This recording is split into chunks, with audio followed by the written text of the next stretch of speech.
Hi, welcome to Reformation Home Health's interview process. This interview process is going to be obviously playing by this video, and I will be going through policies and procedures, and as I go through, you can feel free to pause the video and sign that policy that we're speaking on. So your first step to the interview process and to creating your file is to have a copy made of your driver's license and social security card or birth certificate. That can be done by any office staff here. That's the first step in the first page in your file, which you were probably already given, and it even says orientation and interview file. So what we're gonna do is we're just gonna go through step by step. The easiest way to do this is for you to take your folder, put it down right in front of you, and open that first flap. So you have the file flat in front of you. You have nothing on your left side and everything that you're going to sign on the right side. So what we'll do is we'll go through, I'll talk about the policy. You can pause the video, sign the policy, and then face it face down, or I should say set it face down on the left side. So once we are finished, each policy will be face down on your left side and your file will be complete. So to start off, the first 2 pages, you will see a checklist for staff hard file and new employee hire intake form. These 2 sheets are for office staff. That's for us when we enter your file into our system, should you decide that this is a job for you. So you can take those first 2 sheets, place them face down on the left side. Okay, the first step in the interview process is quite similar to any interview that you may have been on. It's interview questions. So if you would take a couple of moments to answer these, we really want to get an idea of how you are as an employee, what you know about our company, what you want to know about our company, and maybe some past or current employment that you may have. So don't worry about spelling or making the perfect sentence, but we really do want to gain an understanding of how you view these questions. So at this time, please pause and fill out those questions. When you're finished with the interview questions, it goes face down on your left side. The next step is reference checks. Again, something very common for any interview or job employment. We have a stack here. The next sheet is your consent for us to check those references. So this sheet is just your information and signing off consent that we may have permission to call these 3 references.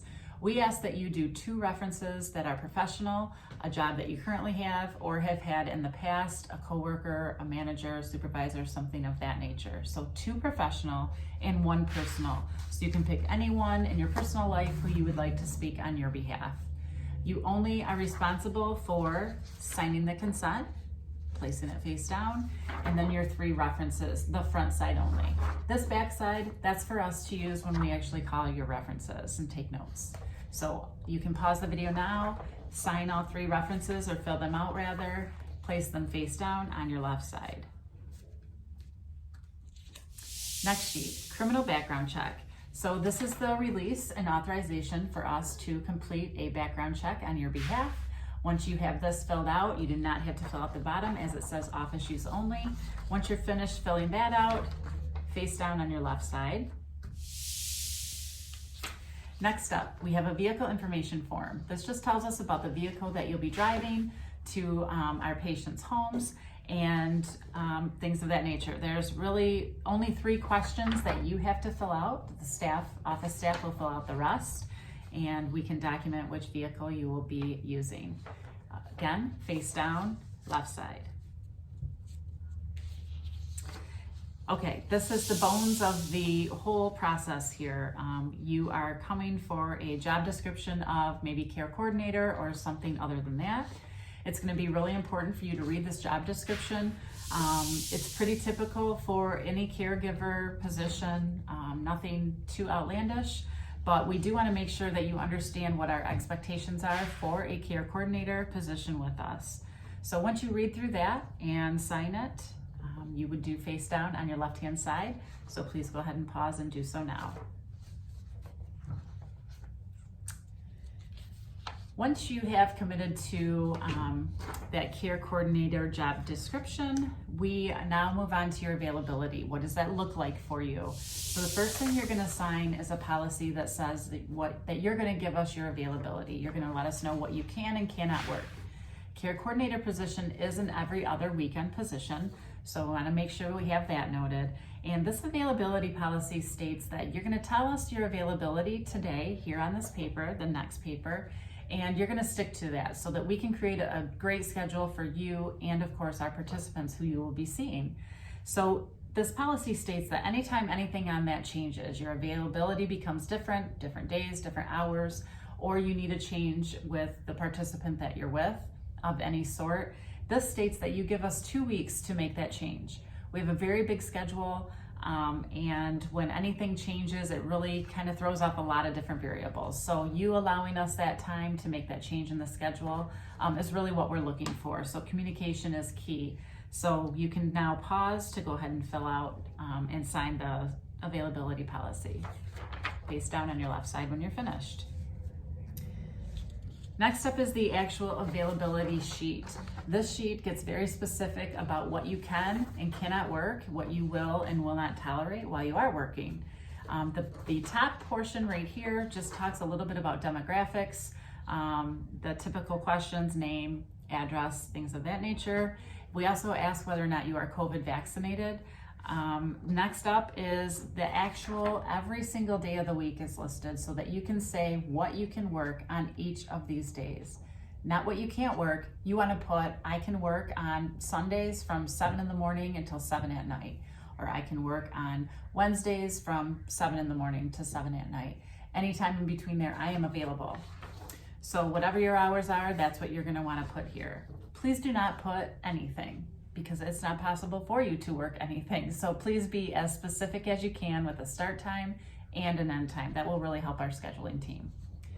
Over here on the, right-hand side are other considerations that you want our scheduler to think about when she's scheduling you or he is scheduling you. We want to think about any daycare or school times that you may need to be available for, any additional employment that you may have, or anything else, any other considerations. Maybe you have a medical appointment that you have to be seen through every month. Something of that nature we want to know so we can make sure, again, that you have a schedule that's fit for you. Below here, this is talking about any areas that you're willing to drive through for any of our patients and visits. The boxes below that are deal breakers, things that are off limits for you, smoking, cats, things of that nature. And then at the very bottom, we just ask that you provide one emergency contact. So you go ahead and feel free to push pause now and complete your availability sheet. Face down on your left side when you're finished. Next up is our drug screen. We do like to conduct a drug screen, so this is our consent, or your consent rather, for us to do that. Go ahead and sign and place that face down on the left side. The next sheet is going to be the drug screen results form. That is for office use, so you can go ahead and place that face down on your left side now. Next up is the W-9 form. This is what we use to report for taxes. You will be 1099 at the end of the year, and when we report for taxes, that is what you will receive in the mail. So through us, you are your own individual proprietor. That box has already been checked for you, and you are going through us, Reformation Home Health, which has already been filled out for you as well. The rest of what you need to fill out is basic stuff: name, address, social security number, and of course your signature and date here at the bottom. All of those areas should be highlighted for you. If you have any questions about that, please feel free to ask the office staff. Feel free to pause now and fill that out. Next up is our general service agreement. Now, you're your own independent contractor through Reformation Home Health. This document completely states what we're all about, where we're located, who you are, that you have the skills necessary for this position, and that you will see those skills through based on your schedule given. This also states what position you are going to be doing with us. It talks about how much you will be making an hour, which can be discussed further before you sign, if you so shall please. And then it just talks about any property of ours that you use, you will return it, and things of that nature. So this is what pretty much your whole job title is based on. So you can take the time to pause now, look through that, ask any questions if you should have them, and then you're gonna sign at the end of that contract as the independent contractor. So pause now, face down on the left side when you're completed. Okay, the next step is our non-compete form. This agreement states that you are employed with us, you are a care coordinator with us, and that you are seeing patients and seeing through a care plan through us. So what this also states is that you may not solicit any of our participants to become your own patient. Maybe the participant's no longer a member of Reformation Home Health, you aren't either, and they are paying you under the table. You may not do that for 2 years after terminating with us for any reason. So please feel free, again, any questions, note those, and at the end, on the back, you would sign as the care coordinator, face down on your left-hand side.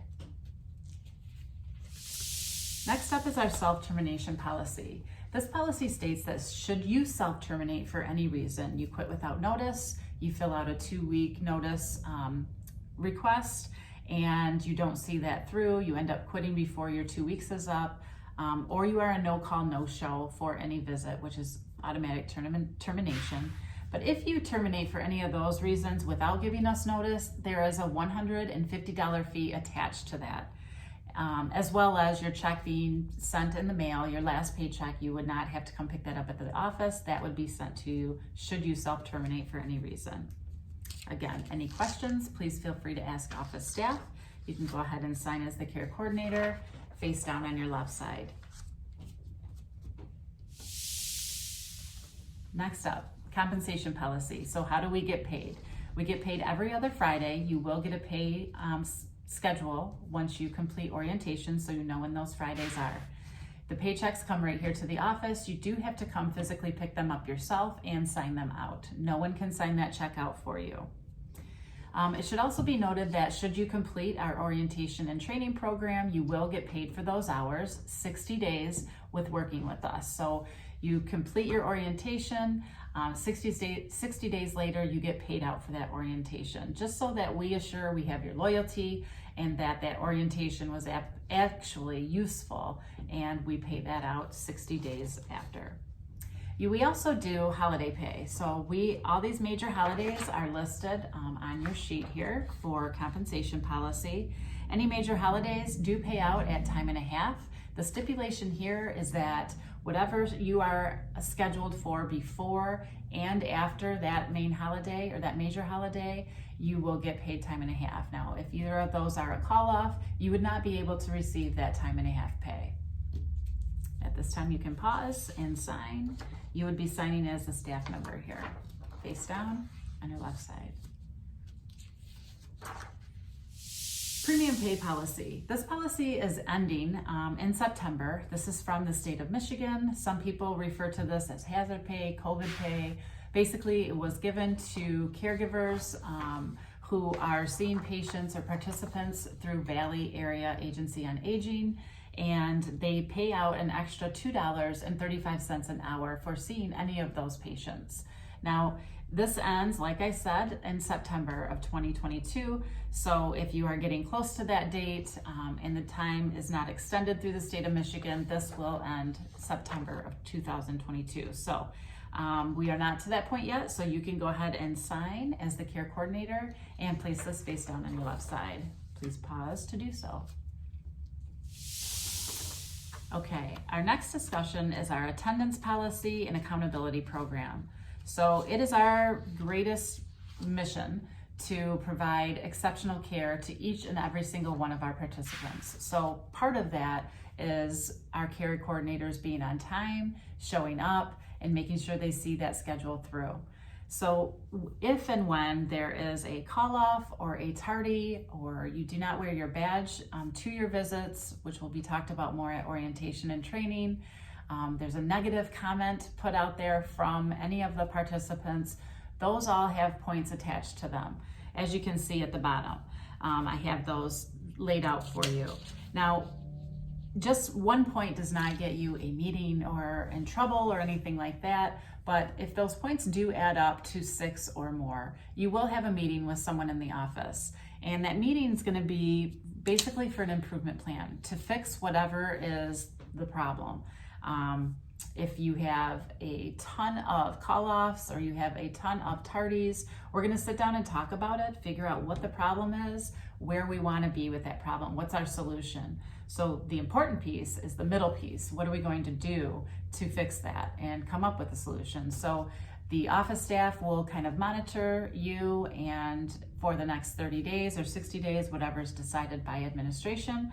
And hopefully within that time, it will become known that you fixed the problem and we move on.